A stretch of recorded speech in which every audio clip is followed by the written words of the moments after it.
আজকে করবো হচ্ছে বাটা মাছের ঝাল। প্রথমে বাটা মাছগুলো ভালো করে ধুয়ে নিলাম, দেখতে পেলে ধুয়ে নিয়েছি আর নুন হলুদ মেখে রেখে দিলাম। এখন কড়াই বসিয়ে তেল দিয়ে মাছের ঝোলটা রান্না করব। তেল গরম হয়ে গেছে, এবার মাছগুলোকে ছেড়ে দেবো।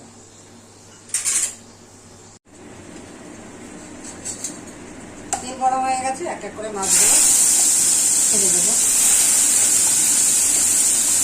চারটে মাছ একসাথে ভাজি, যেহেতু মাছটা কম। মাছগুলো ভাজা হয়ে গেছে, এক এক করে সব তুলে নেবো। মাছগুলো সব ভেজে নিলাম। আবার এর মধ্যেই একটু তেল দিয়ে মশলাগুলো দিয়ে মাছগুলো রান্নাটা করে নেব।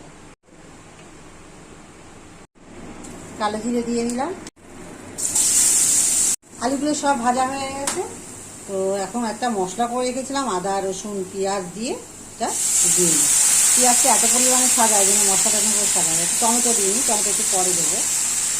টমেটো তোমরা পেস্ট করেও দিতে পারো, আবার আস্ত টমেটো দিতে পারো, আবার টমেটো কেচাপও দিতে পারো,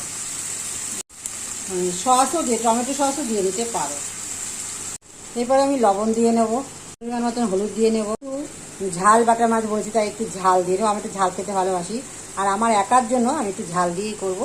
লঙ্কার গুঁড়ো দিয়ে নিলাম, জিরের গুঁড়ো দিয়ে নিলাম, ব্যাস আমার গুঁড়ো মশলা দেওয়া শেষ। এরপরে আমি কি করব, ভালো করে নাড়িয়ে চাড়িয়ে নেবো, দিয়ে মশলাটা ভালো করে কষিয়ে নেব, যাতে আদা পেঁয়াজ রসুনের গন্ধটা না থাকে।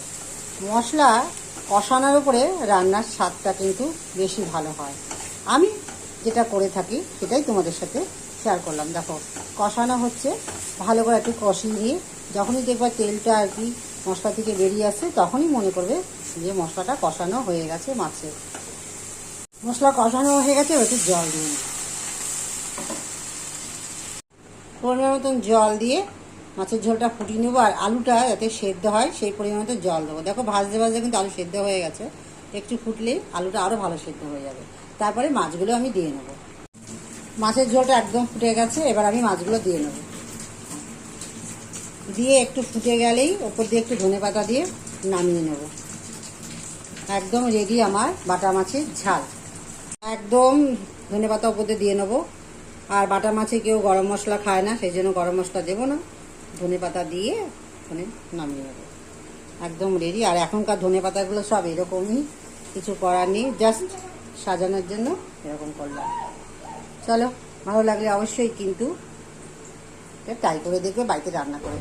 আর রঙটা দেখে যদি ভালো লাগে একটা লাইক কমেন্ট শেয়ার করে দিও। চলো, পরে আবার একটা রান্নার রেসিপি নিয়ে আসছি।